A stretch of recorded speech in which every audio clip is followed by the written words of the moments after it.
I'm Callie Lewis. You're watching Geek Brief TV. This is Brief 235.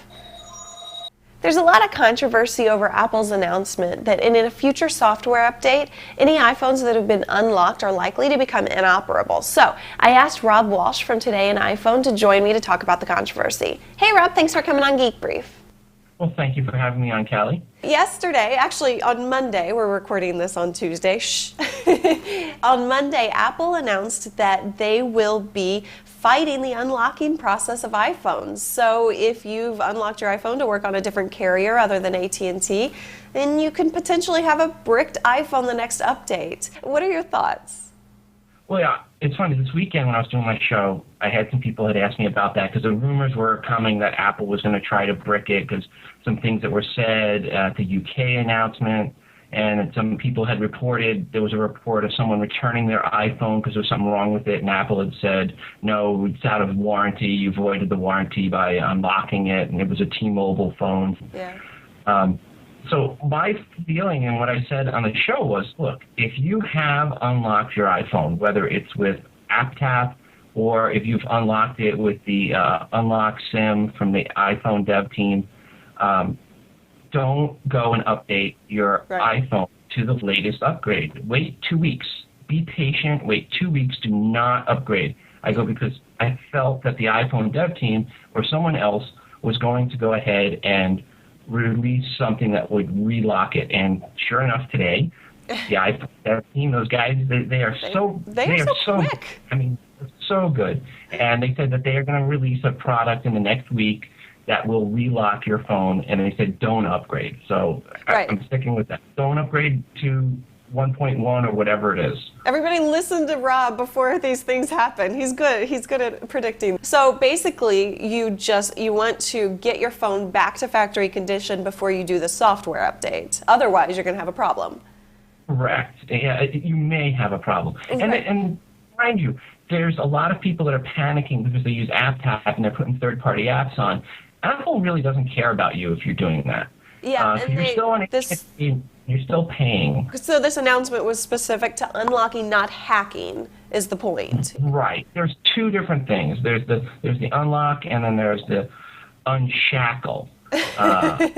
Unshackling it is what lets you put third-party apps on.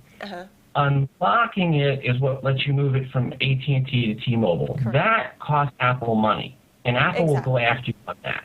And they're under contractual obligation, I'm sure, to fight this with AT&T because they've signed an exclusive deal. Right.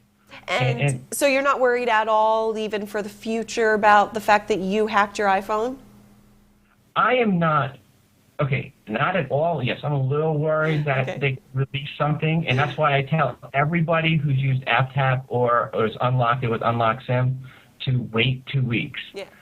Let some of us that are stupid enough to try it, and let us tell you what happened, because I'm going to, depends on when this releases comes. I was for sure it was going to be today because tomorrow I'm traveling. But whenever this comes and I get back home next week, Monday, I'm going to put my phone in, depending on what I've read, and I'm going to try it, upgrading it without restoring it to the factory, and I want to see what happens. Okay. Because it's in your legal right to put software on a computer. And that's what the iPhone is. It's a computer. So all the legal precedents are in your favor. Apple can't just go out and willy-nilly destroy your phone. And they've said that they are kind of interested to see what the development community will come up with. I mean, they didn't say it in those words, but pretty much that's what they said. I think Apple timed the release of this announcement to coincide with when the kids went back to high school, because 3/4 of these people that are doing the hacking work this summer were all in high school. So they were just waiting till they were back in school or into college now before they announced this, because they figured the iPhone dev team was going to probably be at half their strength. My theory, at least. Good thought process there. I just think it's ridiculous that Apple is going to go ahead and brick my iPhone because I put Tetris on it. Right. I mean, that's just bad PR move. Come on. Yeah. Because I play Tetris on my iPhone, I can't bring it in to get repaired. Did this have class action written all over it? I mean, one guy was going to already tried to do a class action because the iPhone battery wasn't removable, which was widely announced beforehand. Oh, definitely.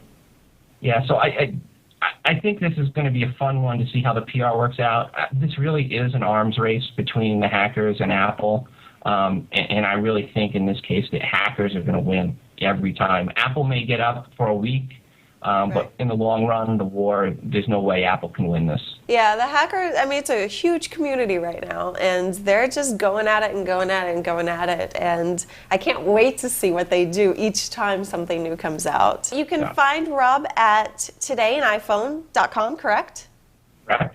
And podcast411.com. Thank you so much for joining me, taking the time. I appreciate it. I appreciate it, Callie. Thank you, and I look forward to having you back on my show very soon. Yes, of course. Now I go on Today in iPhone every once in a while whenever I can jump on, and we have a good chat. I love talking to Rob. He's awesome.